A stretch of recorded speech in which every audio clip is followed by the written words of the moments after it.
बच्चों, तो हम अपना नेक्स्ट क्लास स्टार्ट करते हैं, है ना। अब हम इन एजम्पशंस को आगे बढ़ाएंगे। ठीक है, मैं आपको पहले ही बताया था, 3 एजम्पशंस हमने देखा था। अच्छा, लास्ट क्लास थोड़ा सा रिवाइज कर लिया जाए पहले। Production possibility curve. कर्व हम लोग देखे थे ग्राफिकल रिप्रेजेंटेशन। प्रोडक्शन पॉसिबिलिटी मतलब हम कितना प्रोडक्शन कर सकते हैं, कितना कर रहे हैं उससे मतलब नहीं है, कितना कर सकते हैं। उसमें कुछ पॉइंट्स हमने लिखा था कि ड्यू टू इंक्रीज और डिक्रीज इन रिसोर्सेस नॉट, मैं अभी ओवर यूटिलाइजेशन अंडर यूटिलाइजेशन की बात नहीं कर रहा, ड्यू टू इंक्रीज और decrease in resources production possibility में इंक्रीज और डिक्रीज, विल इंक्रीज और डिक्रीज। ठीक है, but due to over utilization और under utilization actual production will increase और डिक्रीज। और change in technology, improvement in technology से प्रोडक्शन बढ़ेगा, पॉसिबल प्रोडक्शन बढ़ेगा, ये हम देख चुके थे। एजम्पशन में हम पहला एजम्पशन था only to goods economy due to graphical representation, उसको 2 ग्रुप में बांट दिया गया था। ठीक है, सारे गुड्स को हम 2 ग्रुप में बांट सकते हैं, कैसे बांट सकते हैं ये हम देख चुके थे। दूसरा क्या था, resources are given and remain unchanged. क्यों चेंज नहीं होगा, क्योंकि अगर रिसोर्स चेंज होगा तो पीपी यानी प्रोडक्शन पॉसिबिलिटी भी चेंज हो जाएगा और हम पीपी कर्व नहीं बना पाएंगे। Due to same reason technology भी गिवन एंड रिमेन्स अनचेंज्ड। अब आती है बात 4th वाले एजम्पशन की। आज हमारे क्लास में यही होगा डिस्कशन। ठीक है, इसको मैं डायरेक्ट एक एग्जांपल से लेके चलता हूं।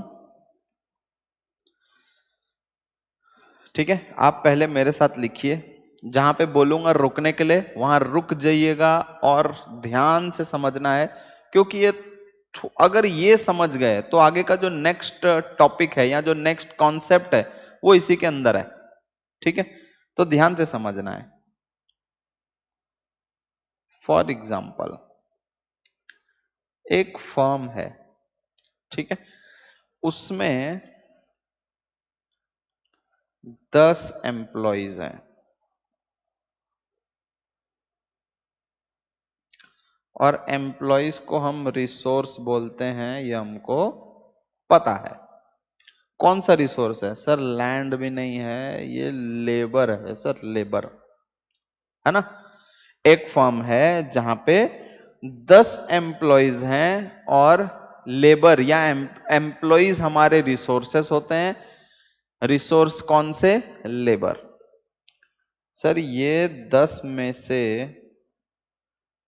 एक एम्प्लॉय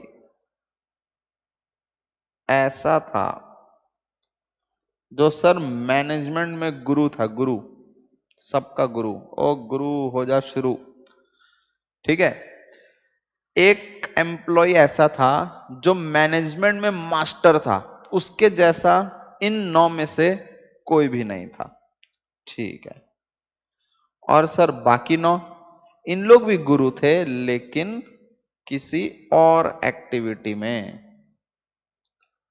यानी सब अपने अपने फील्ड में गुरु थे, लेकिन मैनेजमेंट में जो गुरु था वो पहला एक एम्प्लॉय था। ठीक है, मान लेते हैं भैया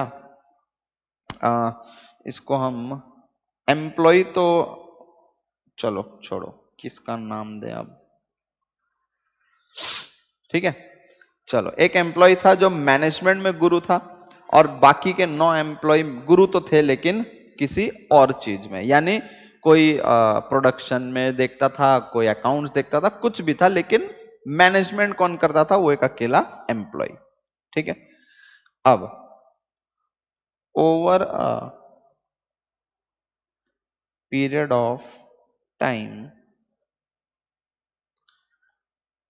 जैसे जैसे समय निकलता गया वैसे वैसे मैनेजमेंट मैनेजमेंट जो बर्डन था वो बढ़ गया और बढ़ के हो गया एग्जैक्टली डबल। ठीक है, यानी कि जो बंदा अकेले सब कुछ मैनेज कर रहा था, अब उसके ऊपर बर्डन आ गया। ठीक, बर्डन जो आया, बर्डन कैसा आया? जो बर्डन डबल हो गया। डबल हो जाने का मतलब जितना काम वो अकेले कर रहा था, एग्जैक्टली उसका डबल काम आ गया। तो ये तो बात तय है कि ये अकेले तो नहीं कर पाएगा, क्योंकि ये ऑलरेडी बिजी था, अपने पूरा टाइम दिया हुआ था, जितना काम कर पा रहा था कर रहा था। जितना ये काम कर रहा है उसका डबल, यानी अब हमको कुछ एम्प्लॉयज चाहिए जो मैनेजमेंट में आ जाएं। अब क्योंकि हमारे रिसोर्सेस, ये सब लिखना कुछ नहीं है, अभी सिर्फ समझना है। क्योंकि हमारे रिसोर्सेस क्या होते हैं? लिमिटेड होते हैं। तो हमको इसी 9 एम्प्लॉयज में से निकालकर भेजना पड़ेगा कहां? मैनेजमेंट की तरफ। क्यों? क्योंकि रिसोर्सेस क्या है? लिमिटेड है। अब क्वेश्चन ये आता है कि कितने एम्प्लॉयज को भेजें ताकि अपना ये जो मैनेजमेंट का जो बर्डन जो डबल हो गया है वो बैलेंस हो जाए, यानी वो पूरा कर सके। ठीक है सर, वो एक अकेला काम कर रहा था और सर मैनेजमेंट का काम जो है सर पूरा डबल हो गया, यानी 2 लोगों की जरूरत है। बोलने का मतलब सर एक काम करते हैं, एक जन को वहां भेज दो। एक जन को भेज तो दें, लेकिन क्वेश्चन ये है कि क्या वो बंदा जो 9 में से एक में जाएगा, यानी जो 9 में से मैनेजमेंट की तरफ जाएगा, क्या वो इसके जितना एफिशिएंट है क्या? ये तो सर गुरु था, मैनेजमेंट में गुरु है सर, गुरु। ये इन लोग गुरु हैं क्या मैनेजमेंट में? नहीं। इन लोग अपने फील्ड में गुरु हैं, नो डाउट, लेकिन क्या मैनेजमेंट में गुरु हैं क्या? नहीं है। तो जितना काम ये अकेले कर रहा था, क्या एक अकेला एम्प्लॉय इन 9 में से एक अकेला एम्प्लॉय इतना काम कर पाएगा क्या? नहीं कर पाएगा। क्यों? सर मैनेजमेंट उसको आता तो है, लेकिन उतने अच्छे तरीके से नहीं आता जितना इस अकेले आदमी को आता है। यानी कि ये अकेला जितना काम कर सकता है मैनेजमेंट का, वो यहां का एक अकेला एम्प्लॉय नहीं कर पाएगा सर। बिल्कुल सही बात बेटा। इसका मतलब अब लिखना है आपको, इसका मतलब क्या हुआ?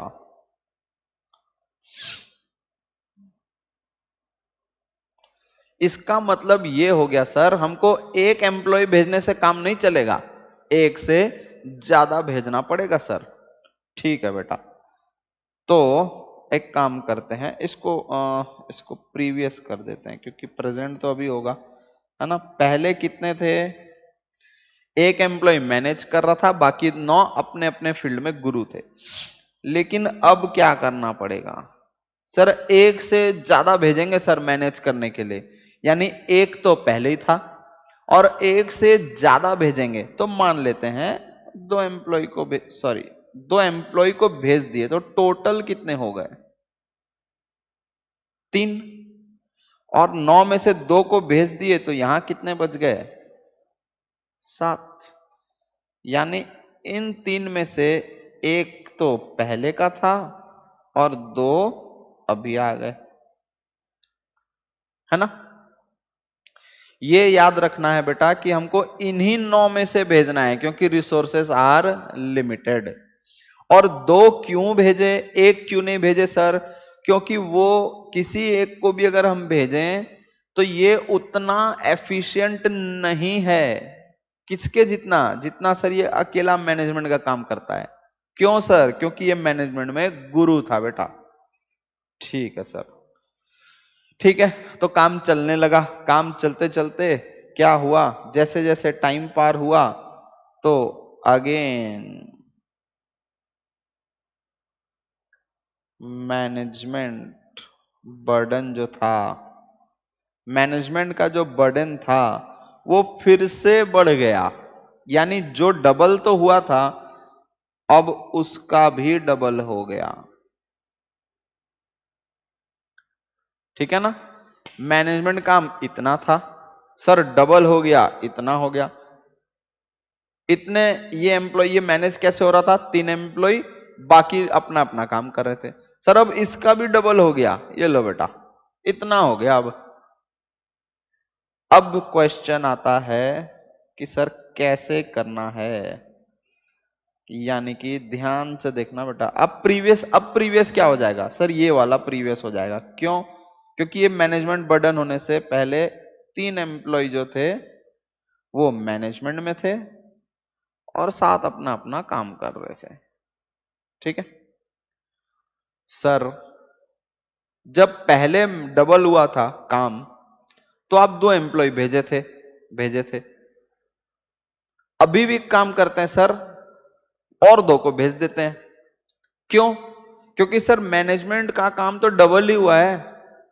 डबल हुआ है मतलब जितना पहले बढ़ा था अभी भी उतना बढ़ा है। पहला बात तो ये गलत। ठीक है, पहले जितना था उसका डबल हुआ, अब फिर उसका भी डबल हो गया। ठीक है सर, अब एक और क्वेश्चन, जब आप इन 9 एम्प्लॉय में से, बहुत ध्यान से समझना है, बहुत बहुत बहुत ध्यान से, जब आप इन 9 एम्प्लॉयज में से किसी 2 को यहां भेजे थे पहले, ठीक है, 1 2 3 4 5 6 7 8 9, ठीक है, इन 9 में से जब किसी 2 को हम भेजेंगे या जब भेजे थे, किसको भेजोगे? क्या हम किसी को भी भेज दें सर? नहीं, हमको वहां पे जाके इनसे क्या करवाना है, मैनेजमेंट करवाना है। तो हमको यह देखना पड़ेगा सर इन 9 में से मैनेजमेंट में कौन अच्छा है ना। वो अकेला तो मैनेजमेंट गुरु है ही, लेकिन क्योंकि इन लोग मैनेजमेंट करने जाएंगे तो हमको यह देखना पड़ेगा इन 9 में से कौन से ऐसे 2 लोग हैं जो कंपैरेटिवली, वर्ड ध्यान देना, कंपैरेटिवली ज्यादा अच्छा मैनेजमेंट करते होंगे। तो मान लेते हैं नंबर 3 चला गया था और मान लेते हैं नंबर 8 चला गया था। इन लोग पहले जा चुके, ठीक है, ये दोनों जाकर वहां काम संभाल रहे थे और क्या हुआ, काम फिर से डबल हो गया, फिर से डबल हो गया। तो सर काम करते हैं ना, पहले 3 थे, पहले सर जब काम डबल हुआ था तो 2 को भेजे थे, अभी भी 2 को भेज देते हैं। बेटा अभी अभी मैं यही समझा रहा था कि हम उन 2 लोगों को भेजे होंगे जो मैनेजमेंट में कंपैरेटिवली अच्छे हैं, यानी कि बाकी के जो 7 बच गए ये वो 7 हैं जो इनमें से भी गए गुजरे हैं मैनेजमेंट में, यानी इनसे भी कम आता है इनको management.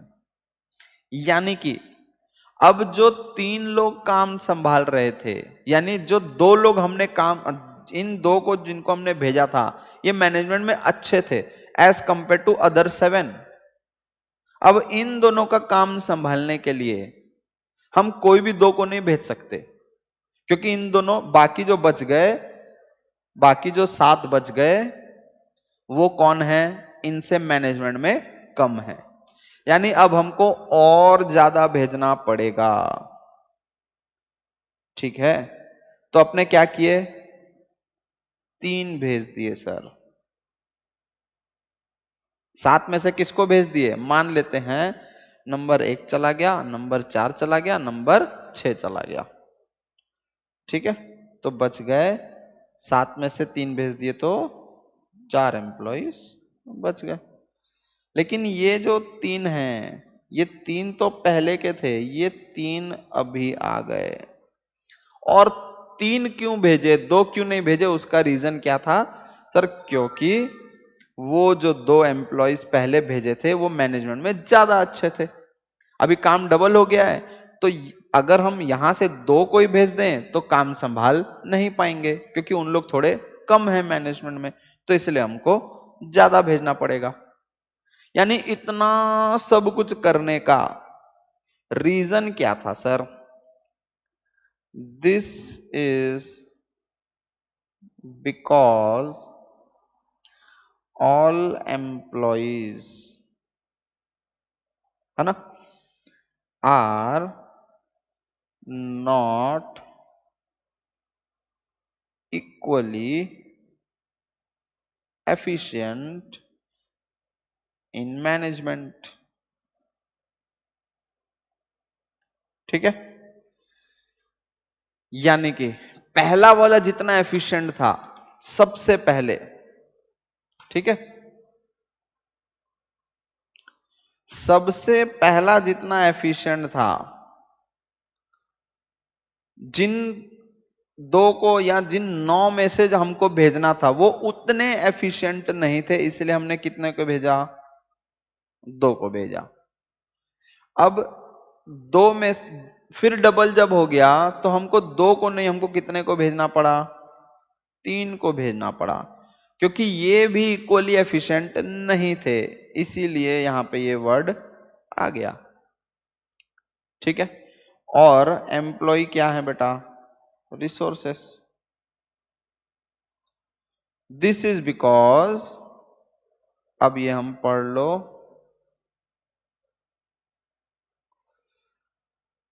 all resources are not equally efficient। और हमारा चौथा एजम्पशन क्या था? all the resources are not equally efficient। ठीक है सर, आगे भी तो है, in both the goods, both the goods, both the goods. बेटा यही दो बोथ द गुड्स को समझाने के लिए अब हम चलते हैं हमारे नेक्स्ट एग्जाम्पल पे। ठीक है,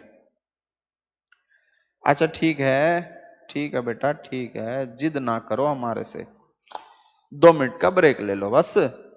ठीक है, आप देखो अगर इसमें से कुछ छूट गया है किसी का तो इसमें से आप लिख सकते हो। ठीक है, फिर हम आगे बढ़ेंगे 2 मिनट के बाद।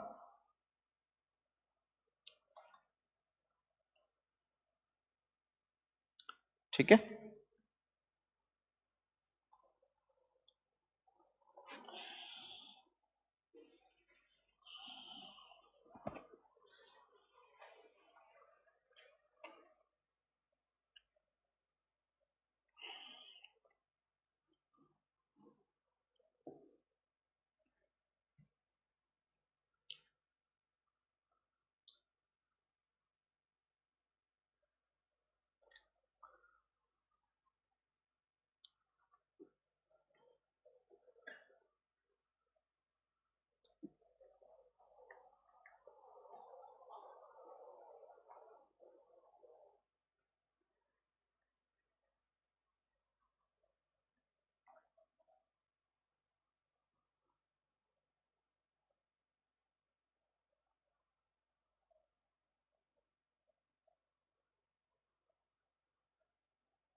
ठीक है, चलो अब हम स्टार्ट करते हैं बेटा अपना नेक्स्ट एग्जाम्पल। ठीक है,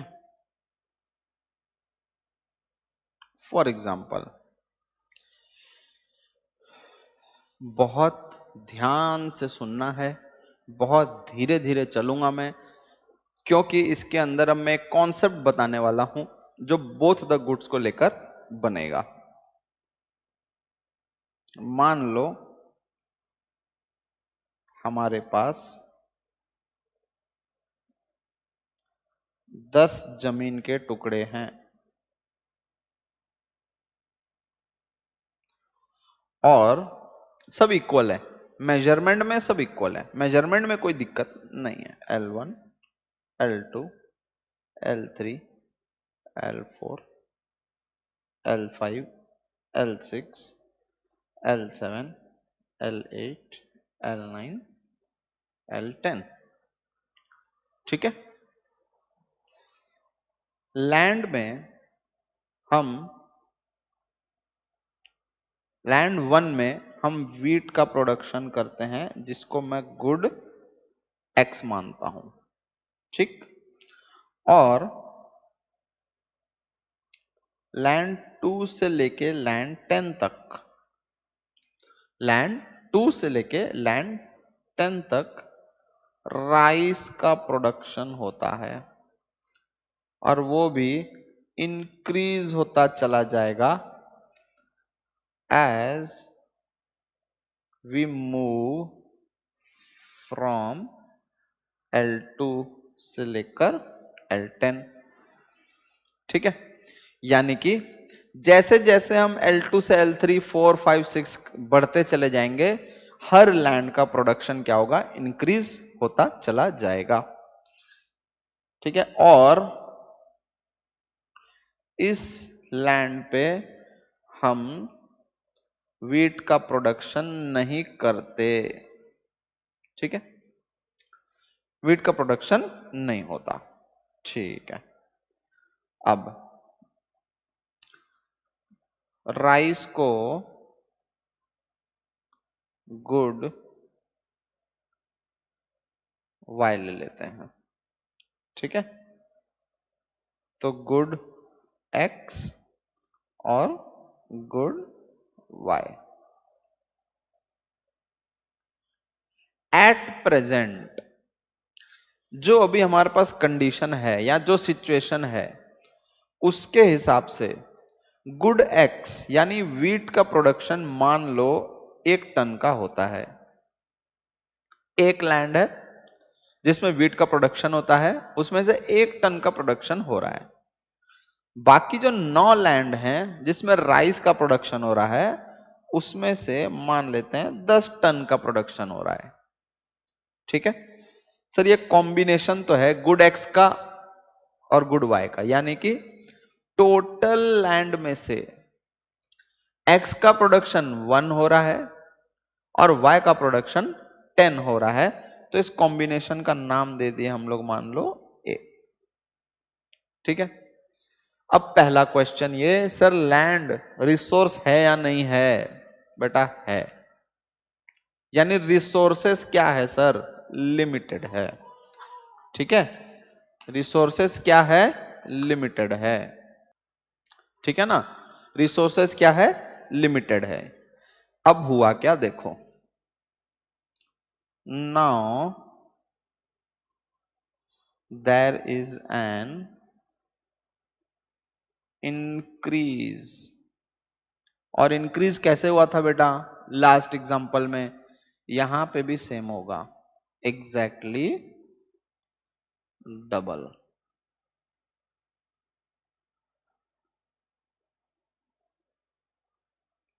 ठीक है। Exactly double. किसका डिमांड बढ़ गया? In demand of good X. ठीक है। डिमांड बढ़ गया किसका? गुड एक्स का। एग्जैक्टली डबल हो गया बेटा। ठीक है सर। अब बात यह है कि रिसोर्स तो लिमिटेड है। रिसोर्स क्या है सर? लैंड है यहां पे। अब जब रिसोर्स लिमिटेड है, यानी हम नए लैंड तो परचेज नहीं करेंगे, हमको इसी में से कोई लैंड यूज करना पड़ेगा for the production of wheat. Sir आप तो यहां बोले कि वीट प्रोडक्शन नहीं हो रहा है। बेटा नहीं हो रहा है, मैं ये नहीं बोला कि नहीं हो सकता है, हो सकता है। ठीक है। अब क्वेश्चन ये है कि सर कितना लैंड हमको देना पड़ेगा इस डिमांड को मीट करने के लिए। ठीक है। अब ये जो लैंड था, ये वीट के प्रोडक्शन के लिए बेस्ट था बेटा, बेस्ट। इससे अच्छा लैंड तो हो ही नहीं सकता। और ये जो थे ये राइस के लिए अच्छे थे, इसलिए हम उसको व्हीट में यूज कर रहे थे और इसको राइस में यूज कर रहे थे। ठीक है, तो मेरा क्वेश्चन ये है कि क्या जितना प्रोडक्ट, अच्छा अब पहला बात तो ये सर, कॉम्बिनेशन बी में गुड एक्स का डिमांड कितना हुआ बेटा? डबल, यानी एक का कितना हो गया? 2। ठीक है, अब क्या हमारे एक लैंड को सैक्रिफाइस करने से व्हीट का डिमांड पूरा कर सकते हैं क्या? नहीं सर, नहीं कर सकते। क्यों नहीं कर सकते बेटा? सर क्यों नहीं कर सकते सर? इसलिए क्योंकि L1 जो था सर वो बेस्ट था व्हीट के लिए, लेकिन सर L2 तो राइस के लिए बेस्ट है। मतलब सर, मतलब ये कि L1 में जितना व्हीट प्रोड्यूस हो रहा था उतना सर L2 में नहीं हो सकता। तो सर क्या करना पड़ेगा? एक से ज्यादा जमीन सेक्रीफाइस करना पड़ेगा सर। जब ज्यादा जमीन सेक्रीफाइस किए, इसका मतलब गुड वाई, मैं क्या बोल रहा हूं बेटा? गुड वाई का प्रोडक्शन ऑटोमेटिकली कम होगा या नहीं होगा? यस सर, कम हो जाएगा। क्यों कम होगा सर? क्योंकि ये जो 2 लैंड हम गुड वाई को प्रोड्यूस करने में यूज कर रहे थे, अब किस में यूज करेंगे? गुड एक्स में। तो गुड वाई का प्रोडक्शन सर कम हो जाएगा। तो मान लेते हैं बेटा 8 हो गया। ठीक है, मान लो फिर से गुड एक्स का डिमांड बढ़ गया। ठीक है, गुड एक्स का डिमांड अब जो बढ़ा वो 1 यूनिट से बढ़ा। ठीक है, तो क्या हमको फिर से यही दो लैंड सेक्रीफाइस करके काम बन जाएगा क्या? नहीं सर, क्योंकि ये जो 2 लैंड हमने सेक्रीफाइस किया था ये वो 2 लैंड थे जो इन 9 में से बेस्ट थे व्हीट के लिए। ध्यान से सुनो, इन 9 में से बेस्ट थे व्हीट के लिए। तो अब जो हम सेक्रीफाइस करेंगे, अब हमको ज्यादा करना पड़ेगा। तो मान लेते हैं ये हो गया 5। ठीक है, अब ध्यान से देखना है, गुड एक्स का, रुको, ठीक है, ध्यान से देखना। अब अभी जो मैं बना रहा हूं वो बनाना नहीं आपको, ध्यान से देखो। गुड एक्स का 1 यूनिट गेन करने के लिए, है ना, 1 यूनिट को गेन करने के लिए कितना यूनिट सेक्रीफाइस हुआ? 2 यूनिट सेक्रीफाइस हुआ। यानी कि फॉर, नहीं, यानी कि 2 units of good Y sacrifice हुआ for 1 unit of good X. ठीक है, ठीक है सर। अब यहां देखो फिर कितना यूनिट गेन हुआ y का? सर सॉरी, x का 1। सैक्रिफाइस कितना किए? 3। मतलब 3 units of good y sacrifice किया गया for 1 unit of good x। ठीक है, और इसको हम बोलते हैं MRT। सर ये क्या है? यही तो बेटा कॉन्सेप्ट है, मैं इसीलिए बोला था ध्यान से सुनना है आपको। मार्जिनल रेट ऑफ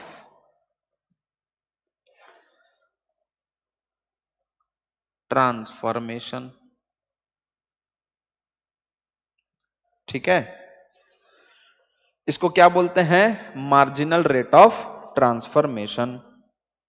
ठीक है, यानी 1 यूनिट को पाने के लिए, किसी भी गुड का 1 यूनिट को पाने के लिए दूसरे गुड का कितना यूनिट्स सैक्रिफाइस करना पड़ेगा? ठीक है, अब देखो मैं आपको क्या बताया था, जैसे ही हमने लैंड सेक्रीफाइस किया for the production of wheat, rice का प्रोडक्शन क्या हो जाएगा, घट जाएगा। यानी कि लिखिए, production of good Y will decrease as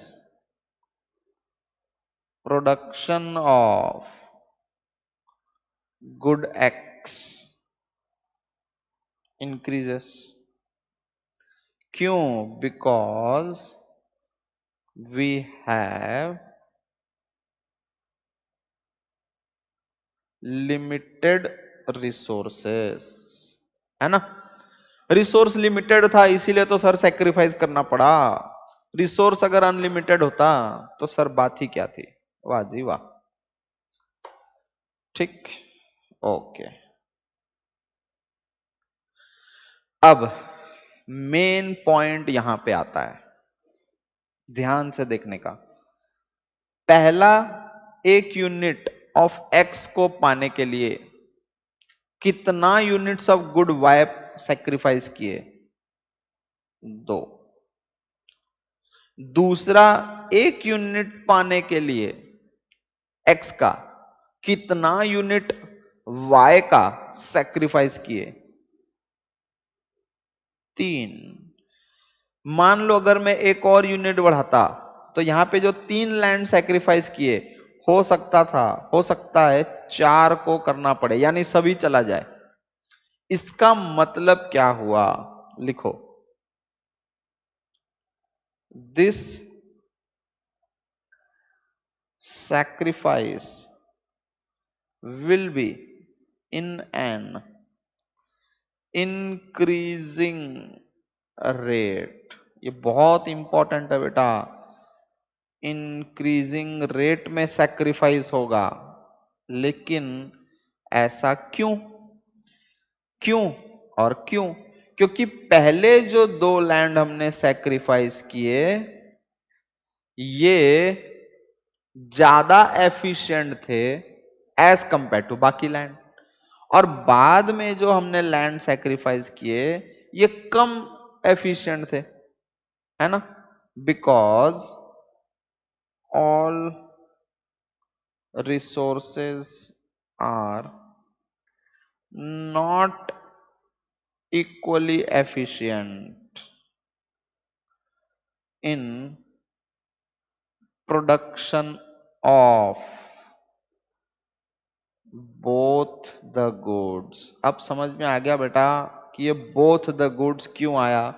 क्योंकि सर लैंड 2 जो था, मान लेते हैं, है ना, लैंड 2 जो था वो इक्वली एफिशिएंट नहीं है वीट और राइस के लिए।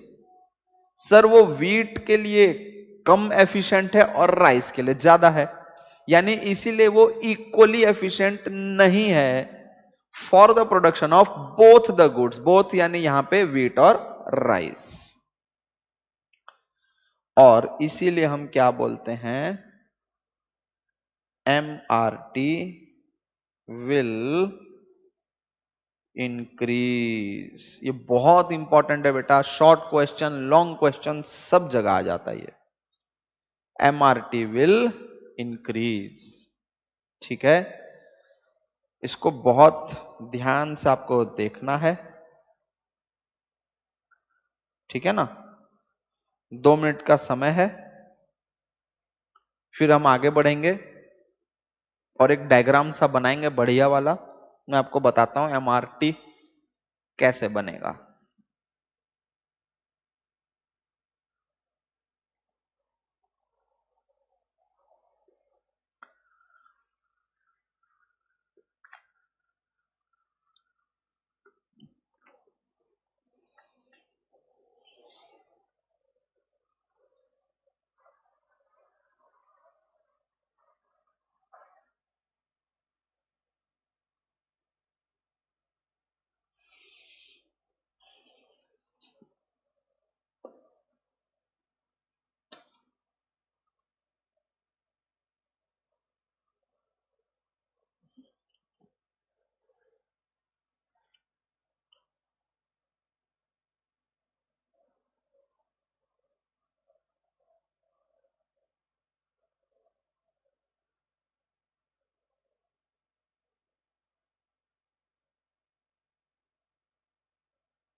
ठीक है, ठीक है सर। अब ध्यान से देखना है अपने को।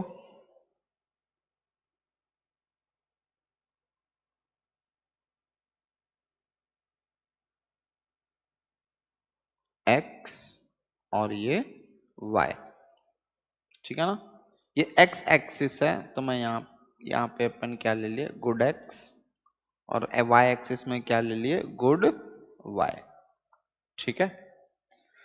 अब हम लोग को, हम अभी क्या पढ़े, यहां पे हमने क्या देखे, एक यूनिट ऑफ एक्स पाने के लिए y का कितना सैक्रिफाइस करना पड़ रहा है उसको हम बोलते हैं एमआरटी, और एमआरटी हमेशा इंक्रीज होगा, ये भी हम जानते हैं। ठीक है, अब इसको मैं ग्राफ में आपको प्रूफ करके दिखाऊंगा।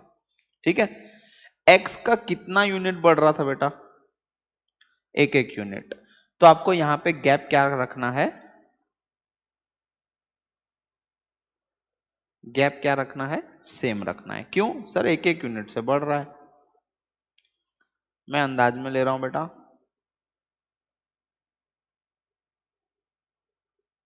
ठीक है, ठीक।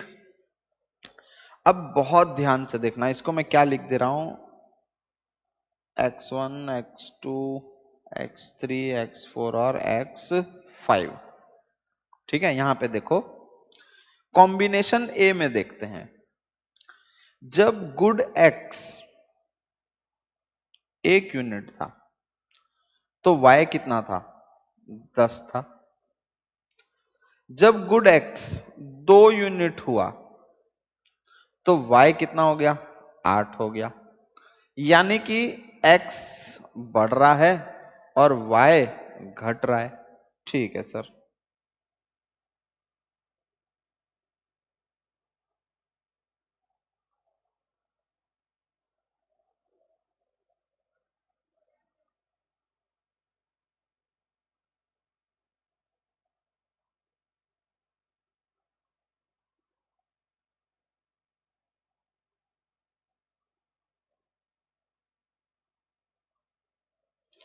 ठीक है, आप बनाते जाइए मेरे साथ साथ।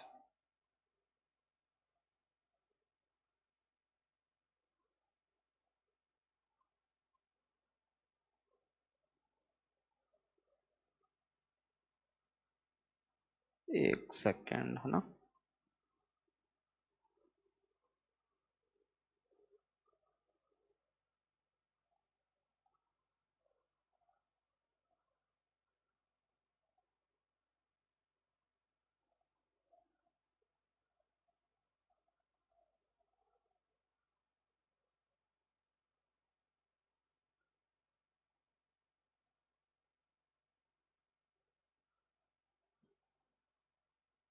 ठीक है, ठीक है। हाँ, अब देखें,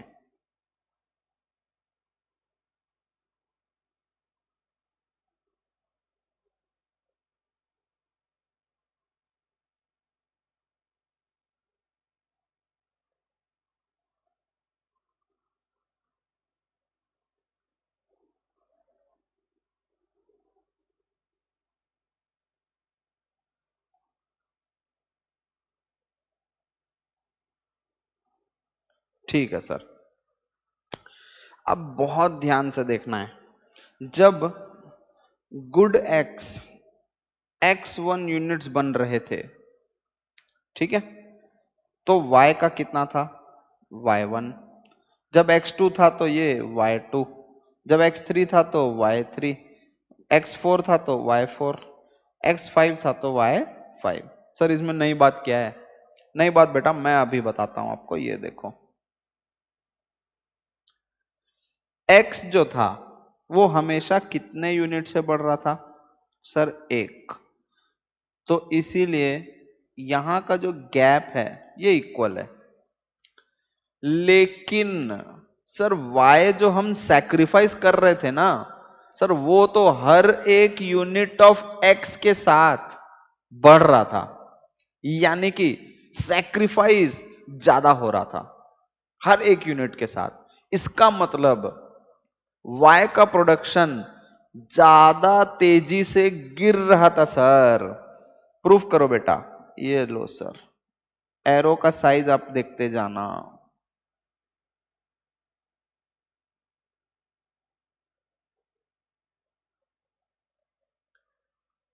पहले कितना सेक्रीफाइस हुआ देखिए, फिर उसके बाद और बढ़ गया, फिर और बढ़ गया, फिर और बढ़ गया। इसका मतलब क्लियर है कि सर हर एक यूनिट ऑफ एक्स के लिए वाई जो सैक्रिफाइस होगा वो, सॉरी, वो बढ़ता चला जाएगा। ठीक है, good Y is sacrificed with an increasing rate, और इसीलिए हम लिखते हैं MRT will increase। ठीक है, क्लियर है? बहुत ध्यान से और धीरे धीरे आपको समझना है। ठीक, बना लीजिए, 1 मिनट का समय है, फिर हम आगे बढ़ेंगे। ठीक है ना?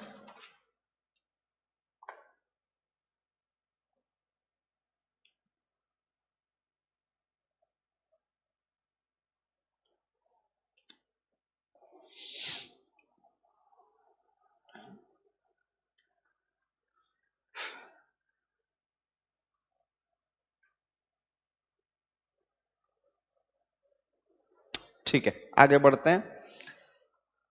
देखो, इसको हम बोलते हैं, ये कौन सा शेप है, कॉनकेव है या कॉन्वेक्स है? कॉनकेव है सर, बचपन से पढ़ते आ रहे हैं। ठीक है, लिखो, एग्जाम में क्वेश्चन आ गया, why PP curve is concave to the origin. क्यों है सर, बता दो। आज तो सर पीपी कर की सारी पोल खोल दो। ठीक है बेटा, सुनो, पीपी कर कॉनकेव क्यों होता है?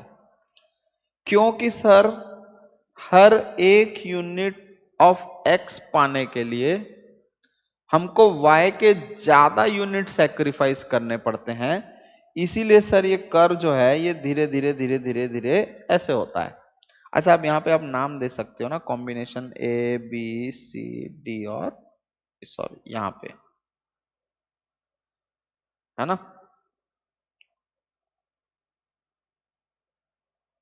ठीक है, ये जितने भी कॉम्बिनेशन है, यानी ये 1 2 3 4 और 5, इसको आप नाम दे सकते हो ABCD। ठीक है, हाँ। तो सर कॉनकेव क्यों है?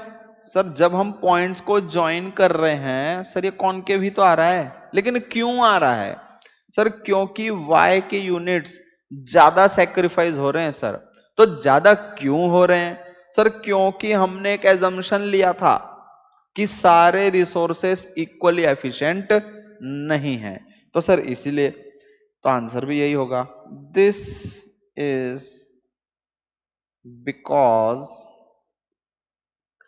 of assumption that all the resources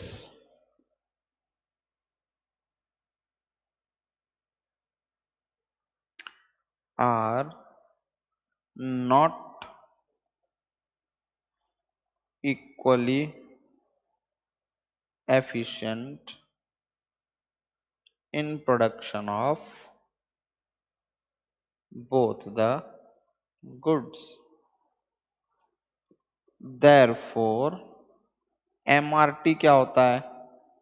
Increases, and PP curve क्या हो जाता है? Becomes concave। ठीक है, बहुत ही सिंपल सा है सर। एग्जाम में एक और क्वेश्चन आ सकता है, क्या बेटा? PP curve, sorry, PP curve straight line कब होगा?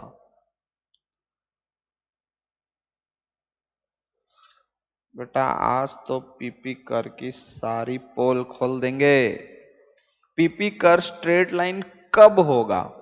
सर क्योंकि एमआरटी इंक्रीज हो रहा है तो ये नीचे आते जा रहा है। तो सर स्ट्रेट लाइन कब होगा?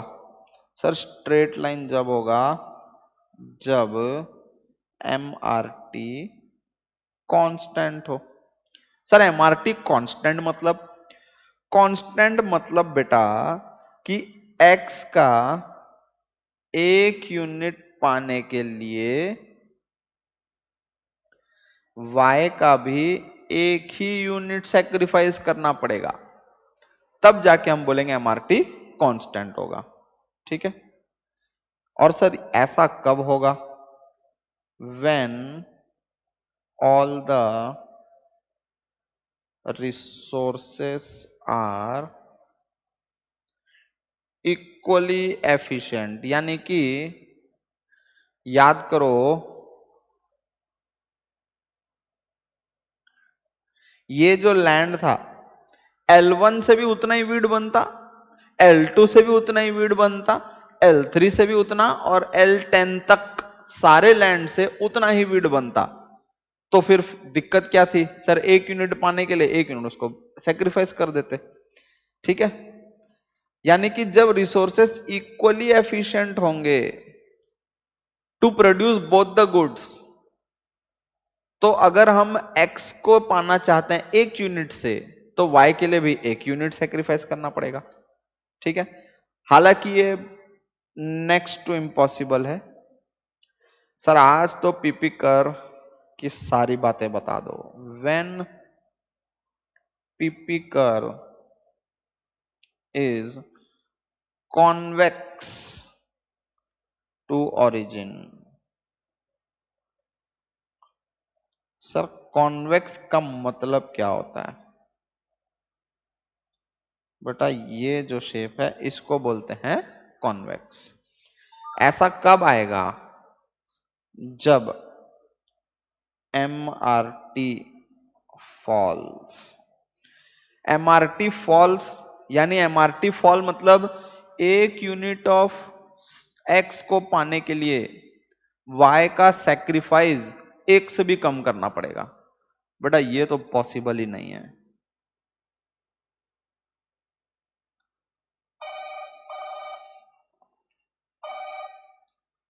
100% हाइपोथेटिकल सिचुएशन। ठीक है। ये नॉट पॉसिबल है बेटा, कभी नहीं हो सकता ये। ठीक है ना।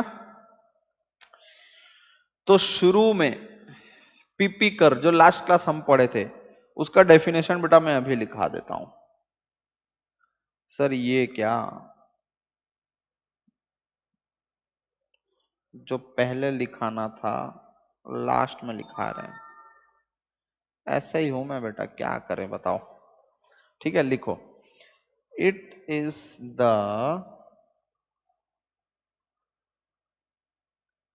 ग्राफिकल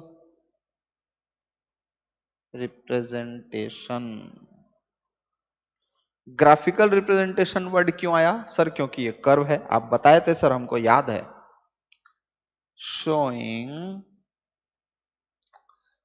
शोइंग ये क्या दिखा रहा था बेटा? सर ये दिखाता था सर प्रोडक्शन कितना हो सकता है, लेकिन कितने गुड्स का, हम कितने गुड्स देख रहे थे? एक्स और वाई, यानी सर दो गुड्स का। यानी कि शोइंग पॉसिबल, रुको, showing showing combinations of two goods. ठीक है। ये दो गुड्स का कॉम्बिनेशन दिखाता है sir, which can be produced, जो हम प्रोड्यूस कर सकते हैं विथ द एजम्पशन। याद करो बेटा, with the available resources. So resources are given and remains unchanged. And sir, technology is also given and technology remains unchanged. ये है बेटा हमारा definition of PP curve. Graphical representation क्यों? क्योंकि कर्व वर्ड यूज किया है। पीपी यानी production possibility. किसका प्रोडक्शन बेटा? दो गुड्स का। ग्राफ में यूज कर रहे हैं तो दो गुड्स आएगा। दो गुड्स के कॉम्बिनेशन। ये जो ग्राफ बनाए थे सर, जो पॉइंट ए है, ए, उसमें सर कॉम्बिनेशन क्या है? x1 and y1। Sir point B में x2 और y2। ऐसे ही जब सारे कॉम्बिनेशन को, x और y के सारे कॉम्बिनेशन जो हम प्रोड्यूस कर सकते हैं with the available resources and technology, जब हम सारे कॉम्बिनेशन को ज्वाइन कर देंगे तो जो कर्व आएगा उसका नाम क्या हो जाएगा? PP curve. ठीक है, तो ये हमारा डेफिनेशन। आज के लिए इतना बहुत है। अब आपका काम क्या रहा? नेक्स्ट क्लास में पिछले दो क्लास यानी आज का और पिछला क्लास यानी PP curve, assumptions of PP curve, fourth वाले का एजम्पशन का दोनों एग्जांपल, प्लस एमआरटी क्या होता है, पीपी कर्व कॉनकेव क्यों होता है, स्ट्रेट लाइन कब होगा, कॉन्वेक्स होगा या नहीं होगा, ये सारा चीज आपको पढ़ के आना है। ठीक है, हम आगे बढ़ेंगे अपने नेक्स्ट टॉपिक के साथ। Till then, thank you.